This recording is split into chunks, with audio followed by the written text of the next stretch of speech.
Yeah, powerlifting's a hard sport. I think there's an old saying, I don't know exactly how it goes, like friends and girls, they come and go, they lie, they're deceitful and all these kinds of things, but the iron never lies.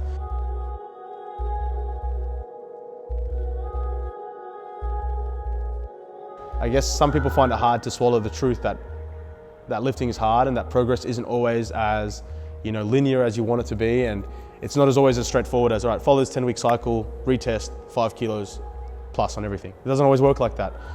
Training's hard, and I guess what I want to do, kind of like in terms of, I wouldn't call this changing the game, I wouldn't call this changing, this isn't like revolutionary, but just in terms of my approach, how I want to coach my lifters in here and online and all the guys that I can come across with and have any influence on, is to change what you enjoy about lifting. People start powerlifting and strength training for a number of reasons, right? Whether it's they fell into it via bodybuilding, or they just like the numbers side of it, or whatever it might be. There's a whole host of reasons why people start powerlifting. But the reason that people stay, the reason that people go, oh my God, this is so much fun, after 6 weeks of training, is progress.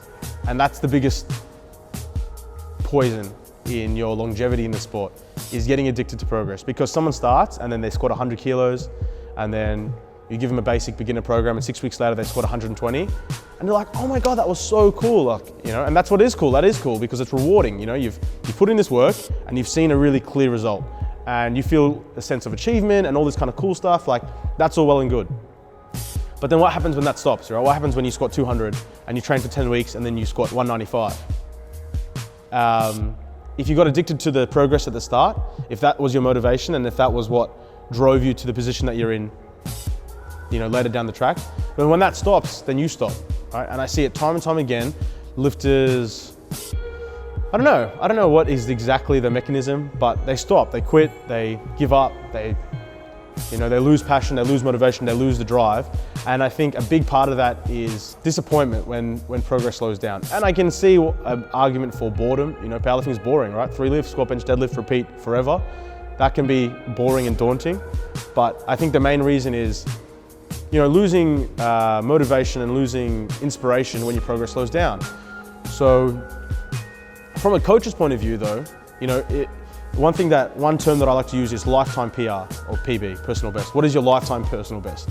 As in, if you've got a lifter, what is the best you can get out of them, not in the next 6 weeks, not in the next 10 weeks, not in the next year, but what is the most you can get out of them in their lifetime? It's easy to take someone's squat from 150 to 200 in 6 months, relatively speaking. But if you get them from 150 to 200 in 6 months, but then they quit, their lifetime PR is 200. Whereas if you get someone from 150 to 200 across 2 years, right, way slower, but in the process, they learned to love it. They learned to love coming to the gym. They learned about the social side. They learned all these other things, and then they stuck to it. Another 2 years later, they scored a 220. Another 2 years later, they scored a 240. Another 2 years later, they scored a 260. Another 2 years later, they scored a 270. And then they get old, and then they start to regress or something, So their lifetime PB is 270. So although it was slower, and although on paper it's like, 50 kilo PB in 2 years as opposed to in 6 months, like the first example, although yeah, in the short term it wasn't as nice, if you can keep people in the game longer, if you can show them that, man, lifting is so rewarding, like coming to the gym is so rewarding, hanging out with your friends in a social environment is so rewarding, if you can give that to your lifters and to your clients and to your members, firstly, you'll get better results, right? You'll get better lifetime PBs. But secondly, that's what lifting is. Like 99% of people that come into the gym, they're not trying to be the world champion. 99% of people aren't looking to be the national champion. 99% of people aren't looking to break world records. 99% of people that walk into the gym treat it as a hobby, right? This is just a hobby. At the end of the day, it's just a hobby for most people. The example I always use, and I don't want to trigger anyone, but like is church, right? Like I'm actually quite religious. I go to church most weekends as a Catholic.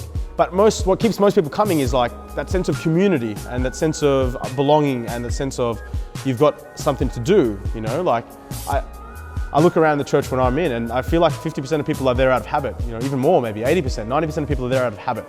And because they feel like they're part of a community, right? There's a garage sale or there's a charity event, there's a dinner and everyone turns up and everyone's happy, right? And that's what I want to be able to provide in this facility, I guess, is a sense of belonging, right? People come, they feel like they're part of something bigger.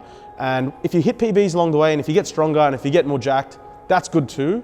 But if that's your only goal, if you come in here with one mission and that is get stronger, hit PBs, win the world championships, when that doesn't happen, it sucks and people drop away. And that's, firstly, and from a business point of view, that's bad because you're losing clients and you're losing business. But from a bigger picture, like the bigger picture isn't about world records. The bigger picture is about, fulfilling deeper internal desires, right? And one of, I wouldn't call him a personal mentor, but someone that I really look up to in America, Bryce Lewis, he talks a lot about this, about psychology and all these things. And at a really basic level, people have basic human needs, right? So water, food, oxygen. But beyond that, the next level up from that is I want to feel loved. Like everybody wants to feel loved. Everybody wants to feel part of a community, right? Humans are social animals like apes and primates are. We're social animals. So the gym for me, or this place, the Strength Fortress, as much as it is a mechanism for people to get stronger and achieve their strength goals, even beyond that, it's a mechanism, it's a mode for people to feel like they belong, to feel like they've got friends that have common interests, that they can hang out with. I want to host fucking pizza nights on a Friday where everyone comes and we just eat pizza and talk shop and watch the football or something. Or I want to host a breakfast on a Saturday morning and people turn up. I want people to turn up on their rest days, like someone's not even training, they just got a rest day. And they're like, oh, my mate Angelo's doing his really heavy squats at 6 p.m. I'm going to turn up at 6 and help him spot and load. Like I'm going to spot and load the bar for him so he doesn't have to spot and load. Like that would make me cry, like if someone did that. Like if someone came in because their mate was training and they wanted to help, that's what it's about for me, and if you're hitting PBs along the way, good for you, and I'm here to help you get stronger. That's all well and good. But if you can feel like you're part of something and you feel, as corny as it sounds, loved and all these positive feelings, that's the most important thing. That's what keeps people coming back. That's why people keep going to church. I want this to be the Strength Church. I should have named it the Strength Church.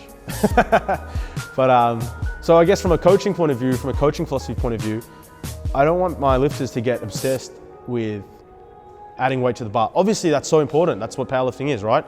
I want people to go from a 300 total to a 350 total to a 380 total to a 400 total. That's all well and good. But the best way to do that is to keep people coming back, is through consistency, is through repetition. And the best way to get people consistent and the best way to get people doing stuff repetitively is for them to enjoy the training, enjoy hanging out with their friends, enjoy eating pizza at the gym, whatever it might be. That's the best way. So my philosophy, as much as it is having the best programming, having the best technique, it's providing an environment where people want to come back. And if you can do that, if you might not know anything about programming, you might know nothing about technique, but if you keep people coming back, they will get stronger as a byproduct.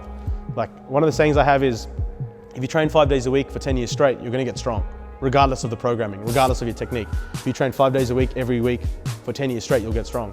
So if you can keep people coming back through brute force, through luck, people will get stronger. So, and if you couple that with decent programming and decent technique, I think you've got a recipe for success.